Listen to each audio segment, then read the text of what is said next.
You ready? Oh yeah, it was a quiet nod. Steph, you see how the show goes now. Very professional. All right. All right. Welcome everybody again to another episode, and we are super excited. We've got Steph Layser, who is Vice President of Advertising Technology and Operations at News Corp. I'll let her tell you about what News Corp is up to in just a second. But we want to continue the discussion around some great topics. One of them being around identity, and a couple of other really interesting topics that keep coming up. And thank you. So keep sending your ideas to us about things that are important for you to hear from experts and folks who are working through some of these things. So with all that being said, let's welcome Steph Layser. Steph, how you doing?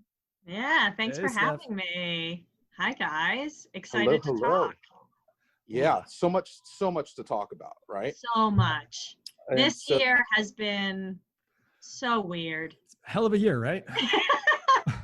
That word "weird" is so January real. felt so long. I've been stuck in my apartment for the last 2-3 months. We're cool. Everything's fine. Hey, things look okay. You'd have writing on the wall behind you if it was getting too crazy. You know? I know. All of you should see the whiteboarding app on my iPad. Oh, tell us about it. Is it just like banana cakes? Is it just like everything? Well, we're super excited to have you. Ryan and I have been talking with a number of leading experts and folks that are really sort of operating through the sort of weird stages, as you mentioned. Now I think it's going to get even more awkward as so we're thinking about the end of the third-party cookie and the number of solutions that people have to sort of think about. The third-party cookie is going to go away? I don't know no if you heard. Breaking news. Breaking news. Breaking news. Yeah, and I know you don't keep up with Google stuff too much, so no, I don't know anything about them. I think what we want to try to figure out is like what are all those things, right? Because some of the stuff feels like throwback. Please explain it to me, because I don't know. I haven't made it abundantly clear. I mean, our industry is just this long line of people finding the people who know most about things and then dropping it like a game of telephone through. Yeah. The thing I learned the most in high school was how to cheat off another test. That is actually the most constantly what we're always doing. It's like, who might know something? Oh, we should ask this person. All right, they're going to be our expert from now on. Let's hit them up. Let's line them up. And here we are. And here we are. And I think one of the first things that we can't sort of stop thinking about right now, and there's several of them, but let's start with maybe just identity, and Sure. what that sort of You means. mean the backbone of digital advertising? The backbone of people-based marketing? The backbone. Right ad at right time to right person, or some version of that. Oh, that thing. Yeah, the right ad, the right time, the right person. I like hearing the evolved version of that too, right? It's like, there's a new version of the right. Yeah. The evolved version is like an ad to a person, hopefully at some point. But no, all right, I want to cut to a very specific version of this, because I think, Steph, so there are like 1 million ID consortiums, then there are like ID solutions by vendors that already make people pay money for identity, which already gives me a reason to not totally trust them. Yeah. Not naming names, but like, totally. Actually, no, they both have live in their name, so that makes it easier. I don't have to say which one. But like, so are any of those the future? Which ones should I absolutely have on my site? Are there any I need to have on my site? Should I be wary of any of them? All of them? Some of them? Totally. So I think it depends on how you see identity, right? And so my opinion on identity might differ from others in the industry. In terms of I believe that identity is a community asset, right? And one of the pieces that has really negatively impacted the growth of our industry as a whole is the fact that we're not all working off the same identity graph than other companies are, right? And so we start to say oh, this is proprietary, right? And this is owned by a certain company, and you have to pay for this. But to me, identity is such a piece of the backbone of digital advertising, like I said before, that I believe it should be a community-driven asset. I believe it's something that our entire industry needs to come together and make a decision on, like, this is what we're using and this is how we're going to move forward. And I think there is, just like I think in areas outside of identity, I think there is a general problem with community assets being things that I believe are community assets being run by companies that are for-profit companies, right? Because like when we're talking now about like, okay, what would make the most efficient industry, right? Mhm. It would be that we're all functioning off the same identity system. We're all functioning off of the same opt-out. We're all functioning off of the same preferences that we give to users so that users don't have to go into, a ridiculous amount of websites and deep black dark holes for them to like opt out of whatever at any point in time, right? This is an area I think we really need to like get our shit together and all come together and be like, this is the identity system that we're working. And the only way we're going to do that is when that, like the whoever's running the identity system is non-biased and wants it to function, wants it to work. And then the second piece is they're not necessarily doing this for profit. Because could you imagine relying on an identity graph or an identity system and then that company just deciding to go out of, like, not deciding to go out of business, but the fact that they could go out of business, or the fact that they could jack up rates or prices, or the fact that they have then control over something that is massively important, but is essentially a community asset, I believe.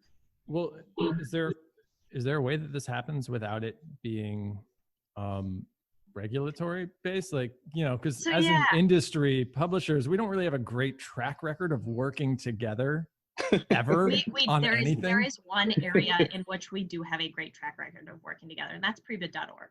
And like you guys probably hear me ad nauseum talk about how much I fucking love. Can you bleep that out? Yes. How much do I have to? No, we need more. This is not a family show. Yeah, there are no children sorry. listening. How much I love Prebid.org. And the reason why is that I've never seen a consortium that people have come together and built something that works for the industry as a whole and works for achieving the goals of digital advertising. So, and how did we do it? Like, we were able to essentially put our differences aside and we were able to say, this is a community asset that everybody needs. Header bidding is something that, like, the only way that we're going to be able to submit real-time bids into an ad stack is if we kind of essentially decide on a similar framework. We make it open source so that everybody is able to use it. They can build it on their own, or they can use the tons of managed service solutions that are built off of the back of Prebid.org. And to me, that is the only, like, when we're building things together as an industry, that is so much stronger than us just talking ad nauseum about stuff. It's got to be built. It's got to be like engineering driven. It's got to be a community. It's got to be open source. But then I think the piece of that needs to be worked on. Sorry, before you go too far. Yeah. I don't know where I'm getting an echo from, but before, it might be you. Oh no, it might be Erik. Yeah, did you have a cup?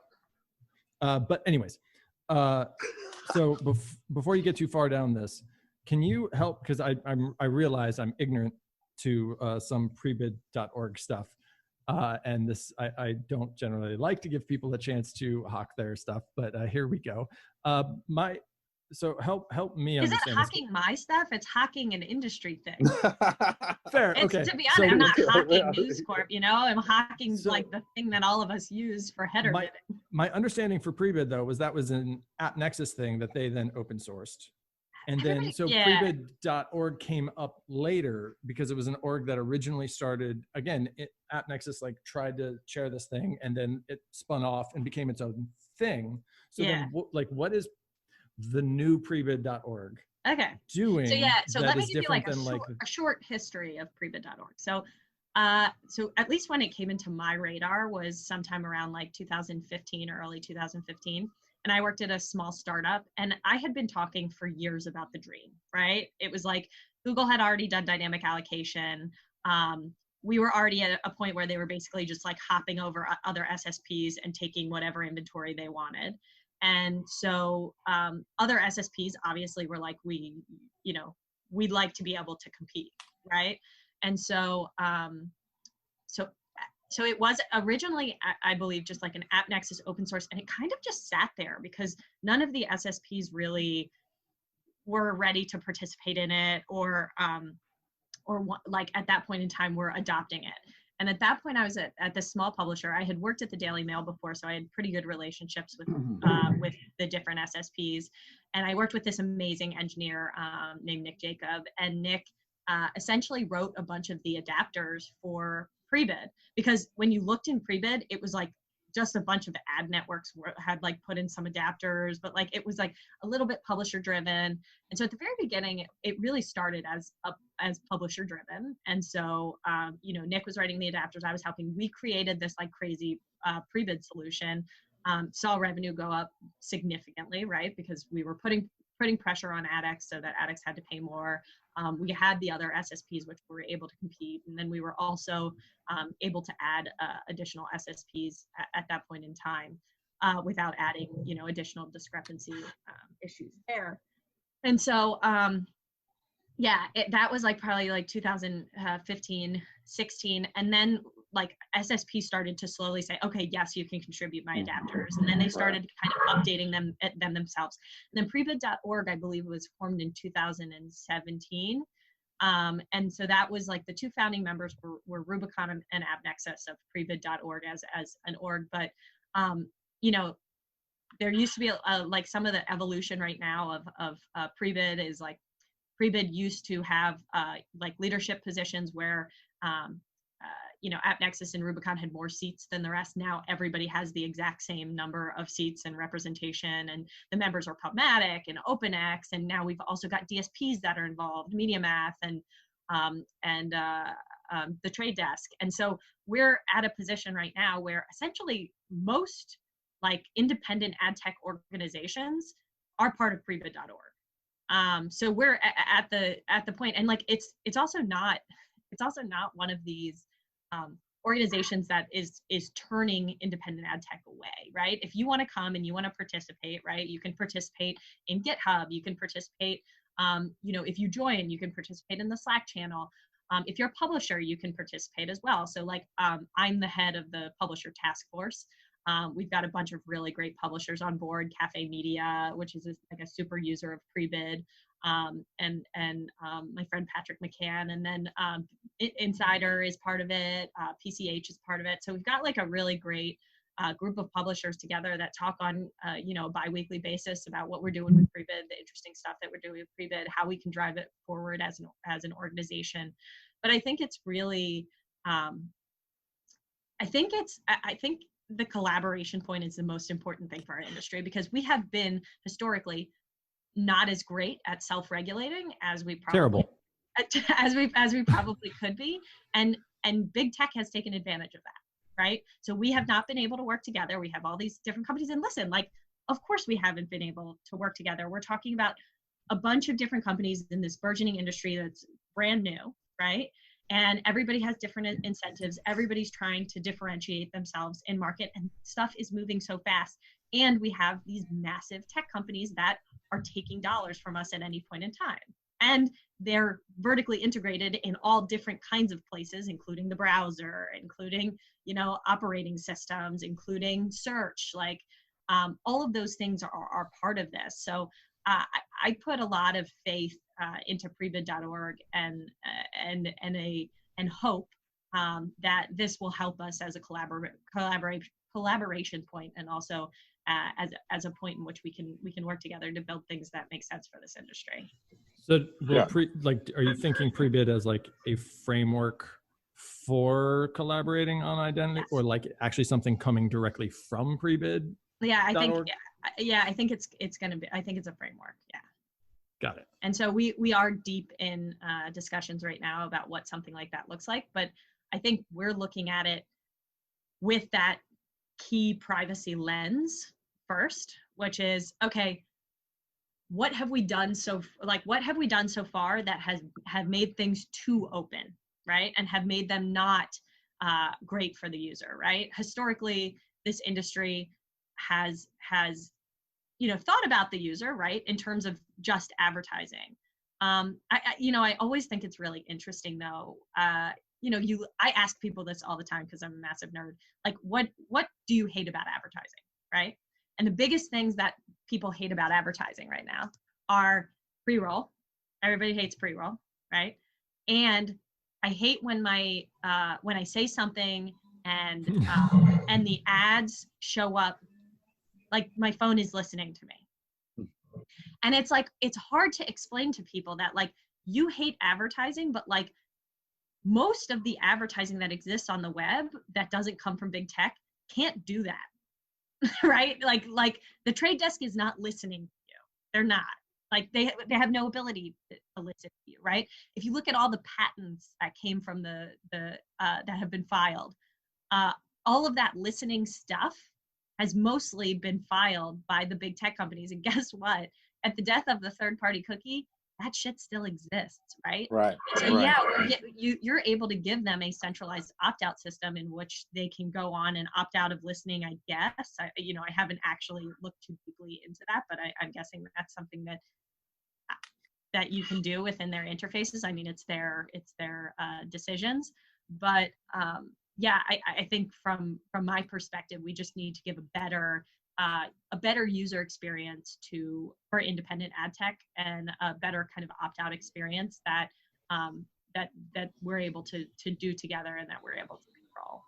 So do you think some form of an identity solution that is, sort of recreating the third-party cookie, but in this not using a cookie way, some other form of identifier that is then passed, is that an actual solution, or is it like, or So the I think privacy sandbox is sort of this other world, and then So I think option what we're going to have to do is it's going to have to be based off the first party cookie. So I think what we'll probably have to do is we'll have to start with the first party cookie, and we'll have to start with that being the method in which we transact on, and then I think from there we'll have to do probabilistic for any sort of understanding of the user on different domains, and then I think in addition to that, we need to I think it's all kind of got to go in line with those tactics and theories of privacy. So whether we we architect something that has differential, like the theories of differential privacy in it, so I've been learning, like, of the things I've been most interested in that I've been learning about the last few months, differential privacy is probably the most interesting, which is like, is there an area? I'll explain as good as I can explain without being sounding silly. So from my understanding, when you add some noise into a data set, you essentially can help to make that data set more private, because of the fact that if you took out an individual record of that data set, that data becomes statistically insignificant. So it's like, if you take at scale, right, a huge data set, and you were to put in a certain portion of that data set that is different, right, and is actually not true or not real, if you were able to do that when you look at, like, statistically how the rest of this data set functions, this noise doesn't actually change the trends that you measure or that you look at over the course of time. This sounds familiar. This sounds kind of like what Pigeon was going to be as part of the thing, which is like, yes, personally identifiable groups, including noise. Yes. Is that what that is? Personal I believe so. Interest, private interest groups, including noise. I think that's what it is. Yeah, exactly. So I think that is a better solution for the industry as a whole, is to add that kind of that kind of methodology into it in order for us to protect users' privacy. But I think the other thing we need to be able to do as an industry is, and something that the big tech companies have done really well, which is, well, I own a first party relationship with the user. I can give them opt-outs. I can give them controls. And so here I'm going to give it to them. And therefore I can do whatever I want with this data because people can turn it on and off as they want. Right. Right. Which is much easier when you control the entire system as opposed to having a bunch of third-party pipe in. Totally. And so that's where I just think right now for us to rely on that method to be housed in the browser or housed in any place that is controlled by big tech. I mean, like you've read the news, obviously, Department of Justice and the state's attorney generals that are exploring, different antitrust violations. Like we have a trust problem, right? I always talk about incentives, right? I just talked about incentives with identity, right? It's like, in order for me as a publisher to want to work with you, I have to feel as though our incentives are aligned, right? I control my supply, or, I want to control my supply, right? I control my supply and how that is bought and sold, and I control my content and how that is read by the user. And I control the relationship with the end user, right? I think one of the things that's really been lost over the last few months is that people say, well, users have a relationship with the browsers, right? There is a relationship. Yeah, well, so do I as a content creator. I have a relationship with the browser too. I mean, that's why everybody needs me when they're asking for consent from GDPR, right? Right, exactly. So we're sitting in this world where people are saying things like, oh, the browser, they own a relationship. It's like, shit, I do too, right? And so I'm kind of at the point right now where, I think we need to start using that better. I think there's always generally, because the internet is so vast and there is different places in which you can get information. And because there's so much of people just replaying content and then SEOing the shit out of it. So they know that they can just go right back into Google search and pull from another publication information. We get in this point where we get so scared to ask anything of our user, but users contribute information all the time, right? And they tell us things all the time, right? They log into almost every application that they download on their phone. Users fill out surveys. They input their email address for coupons. They do they do a ton of things, but we also have to make sure that we're aligning our incentives with their incentives, and we're being very clear. They don't need to know the entirety of the supply chain of digital advertising, right? But they need to feel comfort and safety in an organization that is owning that information, and that it's going to be taken care of. And the only way we can do that is we need to prove to them that we can do that. And I think we're at the point right now where we can do it. So before we pivot onto the next thing, actually, no, we're going to pivot on to the next thing. Okay. I'm going to ask a question. I just realized, because you've been talking about big tech a lot. If your answer is no to this, that's great. I'll ask my other question. Sure. But have you read the Ben Thompson piece on big tech from this week? I haven't. Okay. Ryan, why have you not sent it to me? I just sent You it could to have given me Eric. some pre-reading for this thing, and then I would have given you my commentary. We can have a conversation later about it. It's his take. He comes from a very tech positive point of view. He's I would say appropriately critical, but his point of view is that it's ridiculous to think that big tech owes publishers money for content. So I'm very curious. I mean, I have a lot of opinions on that. Yeah. Again, I will give him credit in that it is not, and from an uneducated point of view, it's one I personally disagree with, but I was interested to hear. Yeah, I mean, there are plenty of people in theory who I get it, and there are plenty of very well educated people that says that big tech doesn't owe content creators anything. But there's two aspects to that that make things really difficult on content creators. Like, number one is like quality of content, right? You know, we're no longer in a world in which we distribute newspapers. We get a subscription revenue from newspapers. We get advertising revenue from newspapers, right?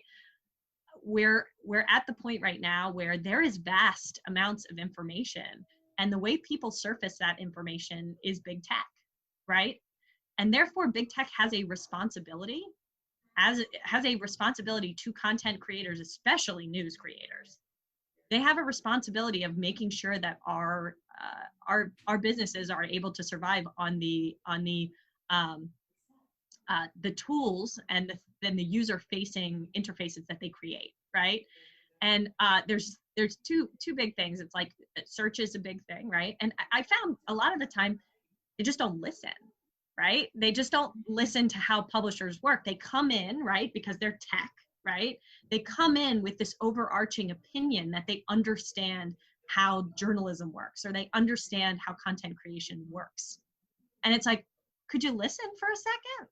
Could you listen? Could we walk you through how long it takes somebody to research a piece that could be incredibly important? You know, we think about things like what's the movie about the Boston Globe opening up the Spotlight. pedophile? Yeah, Spotlight. We talk about something like Spotlight. How long did they take researching that? How many cars did they have to take? How many flights did they have to take? How many interviews? How many meals on the road? Like, those journalists, that's expensive to invest in that kind of work. But that kind of work is tantamount to the survival of our societies and democracy and our Constitution. Like, we even talk about the free press being incredibly important. And so if you can't invest in that, and they don't acknowledge how important that is, and that their actions are in direct, directly affect this. You know, we sit and I look at the different things that have happened in digital advertising, and I look at I look at the different tactics that have happened over the course of the last 7 or 8 years that essentially drive digital advertising revenue down for premium publishers, right? Or just all publishers in general. There's always something that seems to come into play that makes it more difficult, right? Yeah, this is something we talk about a lot. For a second here. I want to play devil's advocate for a second here, because I agree with your point, Steph. I'm not sure where you see your box, but to me, this is you right here. Yeah. I actually agree with your point, but I want to play devil's advocate here, because I think there is also a point to be made that, like, have we kind of confused it ourselves as publishers? Is WAPO a long tail or short tail publisher? What do you mean, like a long tail or short tail publisher? When we're talking, I think the redistribution of content, even in an AP sort of way, has sort of muddied this a bit, because it takes almost nothing to rewrite what someone wrote. And totally. Like, there are a lot of publishers that sort of, or even like big name publishers that sort of get by on having 40% of their content be this low value reproduction of true journalism, which I believe adds value. And then, like, so have we sort of muddied the water and made it hard? But part of the reason why those waters have been muddied is because search has never, up until recently, my CEO complained for years to Google, has not given provenance to people who break stories. All of those stories link back to the original company that wrote that story. And for years, Google told us it was too hard. It was too hard for them to put that publisher at the top of the search results. And so for years, publishers were suffering at something they could have listened to the first time. So we're at the point where you're talking about you can index, tens of millions of billions of pieces of content across the entirety of the internet to create the best search results.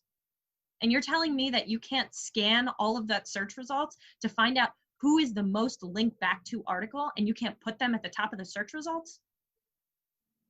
It takes you years of advocacy and years of people asking you that to get there. They don't listen. And so if you don't listen, right, you don't listen to things that are general concerns of how we function. So other examples, what ends up, it rolls out of control, right? And then we end up more and more resources that these publishers get devoted towards that re-vomiting out content versus investing in true in true resourced content. And because they're incentivized from a search results, they're incentivized from well,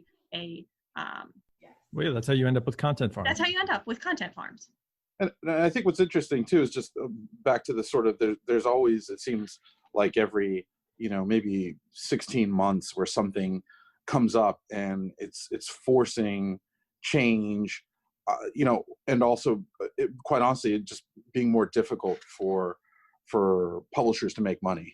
We've gone through several of them, right? I mean, and you can trace all kinds of lines back to them, whether it's viewability or whether now it's context or contextual blocking. Now we've got third-party cookie dying. I mean, there's always something that is challenging the current sort of business Keep in model, mind right? that a lot of those things are centered around big tech. They've made these decisions, right? Every single little tiny decision in an auction. If you like try explaining how like our ad stacks work and our advertising auctions work to like an economics professor. Just try. Because they're like, that's not how a market works, right? That's not how a competitive market works. And who built that competitive marketplace? Our ad server. And who owns our ad server? Big tech. So what's interesting is all these changes, the challenges, we're at where we are today, third-party cookies going away.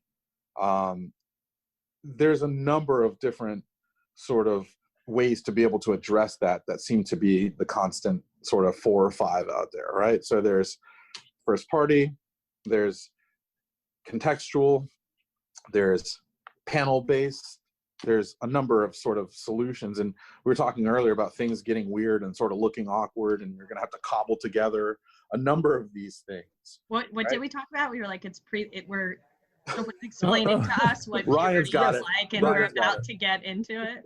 That's right. It's not this is like when you were like 10 or 11 years old and people were talking to you about what puberty was going to be like. So it's not weird yet, but we're at the point where we're talking about things about to get weird. Yeah. So it's interesting to sort of think about all of these sort of temporary or long-term solutions, because some of it feels familiar, if you just sort of work in the space long enough, so time is a flat circle, Murph. it's like what do you think, Steph, on sort of the future of monetization with publishers and sort of publishing with regards to all the different sort of ways besides just first party sort of being touted out there? Yeah. What should we be doing? What should we be carrying? Yeah. What should we be doing? Yeah. So I think we should be worrying about first party data. We should be worrying about the first party cookie and being able to activate on first party cookies. How we do that, I think, is yet to be seen. But I think one of the ways that publishers are going to be able to take back some of those relationships is by leaning into their first party cookie and leaning into the first party data that's associated with their user base. So when you say that, is it anything more than just like user behavior on page? Like, are you like when you say first party cookie or first party data, what composes of that beyond just like, I know a user went to my sports stuff, or like even more granular, they went to X team's page 3 times in a month? Like what? Yeah. So it doesn't all have to be contextual, right? So we create a lot of services, like news is like, we always say it's news and information services. And we create a lot of services for our users beyond just content, right?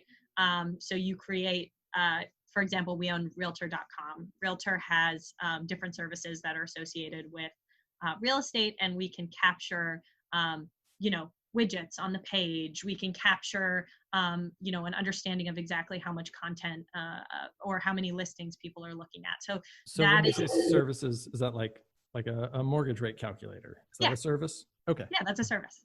There you go. Got it. A service, or a piece in which we talk about, tax cuts and how much you can expect back, any sort of information that's in that. So essentially anything that from a first party perspective, I mean, this is something that big tech has been doing forever. Every single thing that you do on Google Maps, every single thing that you do in your email, every single thing that you do across the entirety of the ecosystem, like essentially that all gets logged. That's first party. Right. And you still have to give users the ability to opt in and opt out of that. But yeah, being able to continue to work up your first party data asset is really important. So more prompts. Yeah, I was about to say, well, just making it more like adding more texture, like as opposed to just pure content, adding more texture, like having a little more interactivity or something like that. Totally. No, that totally makes sense. That's not something I've ever thought of. Yeah. But also we have touch points as brands, like lean into your brand. Like, I think we have this like constant conversation at News Corp is like, how much are the long tail people who are like in and out, how much value do they actually provide to you as a user, right? And I think that's going to change over the course of the next few years, because now we're going to start to be like, are those one and dones? Like, is saying I have X amount of unique visitors per month really a selling point any longer? Because what really matters is how many people come back to your page every day? How many people download your application and read, tons and tons of different content? I think the open web is incredibly important to continue content discovery and to create loyalty of your user base, and have them more deeply engaging with other things, other ways in which your brand interacts, whether that be through email, whether that be through messaging, whether that be through apps, whether that be through any touch point in which you as a publisher, voice, podcast, but you need to continue to be able to facilitate that brand. And so we need to start to think about ourselves a little bit more like we're direct marketers. We're direct marketers of content to people, and we need to behave that way. Well, yeah, honestly, when you're talking, this sort of reminded me of like how platforms talk. Like this is, I think it's DAOs and MAOs, but DAUs and MAUs. Do you think like publishers moving to, instead of talking about uniques, instead of talking about ComScore, talking about their daily active users and their monthly active users? Is that what's more important? Yeah, I mean, I think so.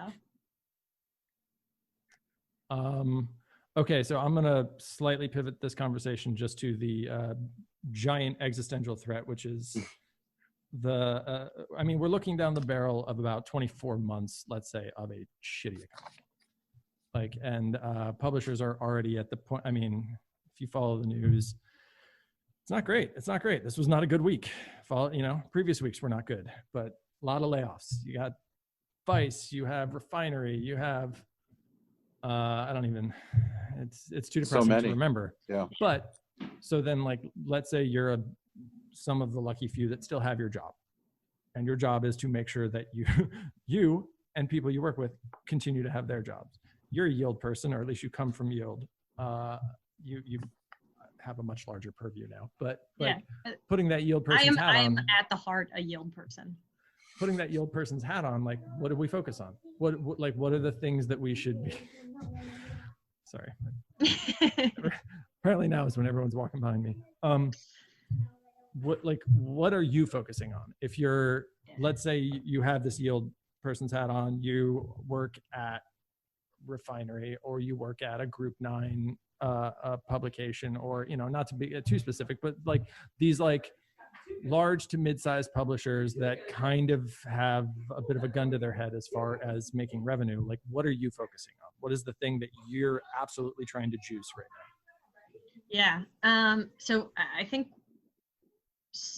the methodology that we've been using from a yield perspective that's shown us significant gains over the last few years is, so we have this amazing, and I'm a yield person, but I also know that we've got some really great yield talent at News Corp. So I can kind of highlight some of that.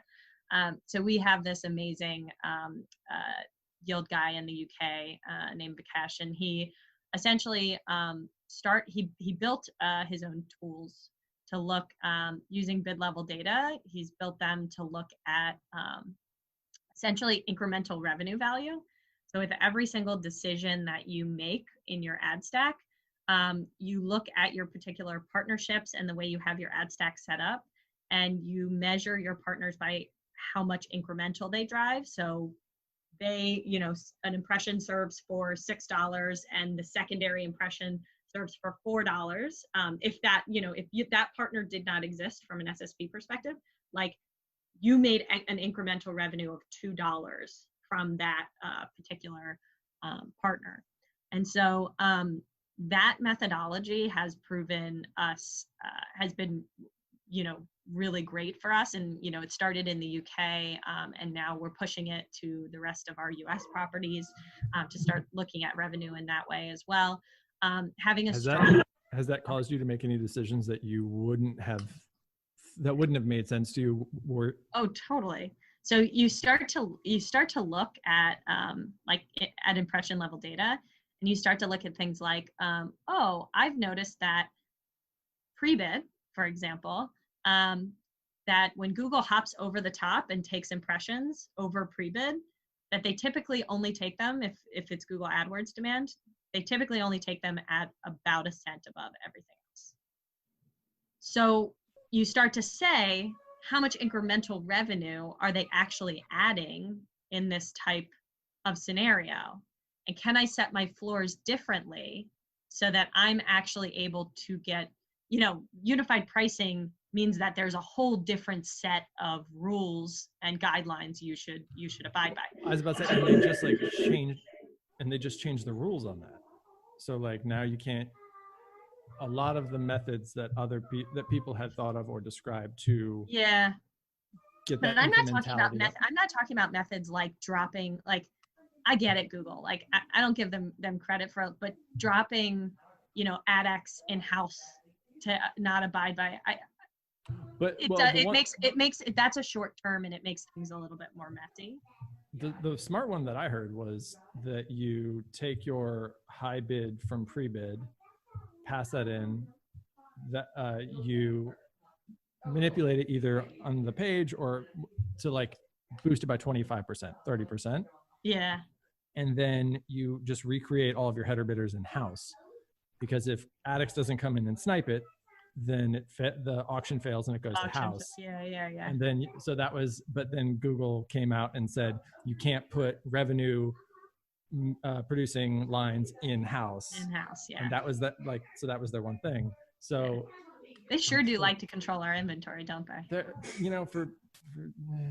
I got a whole thing about that. So you're paying attention to this incrementality. What levers are available to me to make Google key values more really values?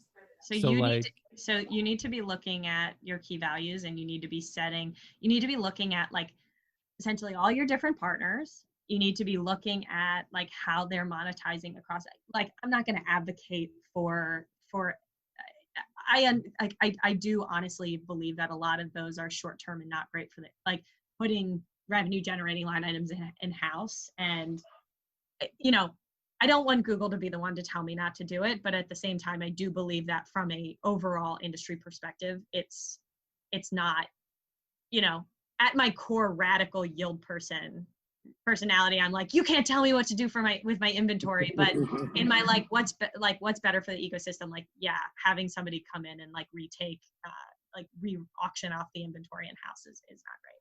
But what I will say is that some of the ways in which they've limited us to not being able to floor certain buyers in a way, you can do if you look deeper into how your key values are currently set up and how you utilize header bidding. I think the other thing that like methodology, that's really important in yield, like the incremental revenues, it really important, but then like not enough publishers do a lot of multivariate testing, and doing multivariate testing and doing kind of A/B tests and doing 1 through 10 and seeing what works and seeing what doesn't work.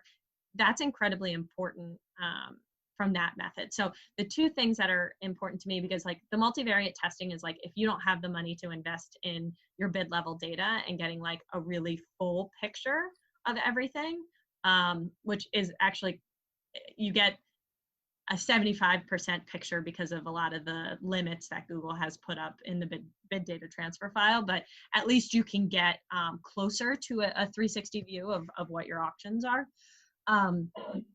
That incremental revenue or multivariate testing are key to being able to manage your stack and to generate revenue. But I will say that looking at pockets of inventory and looking at trends and using your key values can help you to generate more revenue. Because like I would have never thought about looking at, like, without incremental revenue, I would have never thought about looking at pre-bid line items and what Google was actually, they were actually driving there. It's like, oh, they won those impressions, they paid me more. But that's not how we need to look at it anymore.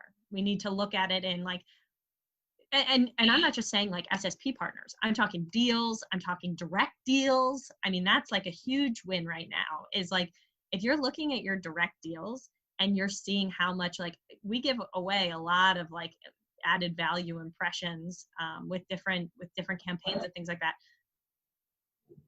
Make sure that they're not taking your most valuable inventory. Because if they're taking your most valuable inventory, then you're, and being able to measure incremental revenue and know the actual like loss from a programmatic perspective, like we need to stop looking at our inventory as being like super scalable and like and ever arching, you know what I mean? We have to definitely zero in on like, this is my most valuable, this is my next most valuable, this is my next most valuable, so that we can have different strategies for those different pools of inventory depending on the way that they work. Yeah, I mean, I agree. I think our ad server is built in such a way, and it's not, I don't think this is nefarious. I think it's just simple and old tech, that like an impression is an impression is an impression. And that's not true. Anyone who like in a real-time bidding world, that's not true. Which is why we need all the data we can get, right? It's why it's really important that we have our bid level data. It's why it's very important that, you can't look at yield in one way, right? You can't look at it in one way, and you have to look at it in multiple different ways. And this incremental revenue, the theory of incremental revenue, has been incredibly important and helpful for us. Excellent. I think that's a great way to wrap, unless Erik, anything? No, thanks so much for sharing a lot of your time, your insights, and thanks for sharing a Sunday. Yeah. A Sunday. You guys got my Superman or my superhero Steph was headband. super worried that people would see this headband. Yeah, but I kind of like look off. at my little Hulk. I got this Hulk going on. Yeah. Listen, this is what we talk about. When you hear me talk about people not wanting to pay for content, this is, there you go. This is me. This is what we do when we can't all be together. It looks like this. So hopefully those days are over soon, and we'll all be able to get together again. And also thanks for sharing a lot of your insights. And as things continue to change, we'd love to have you back on and keep talking about what you're seeing and feeling and sharing that with others. And I always tell people how I'm feeling. There you go. Thanks for coming on. You keep getting invited. That's right. Thanks, Steph. Right. Have a great day. See ya. You too. Bye.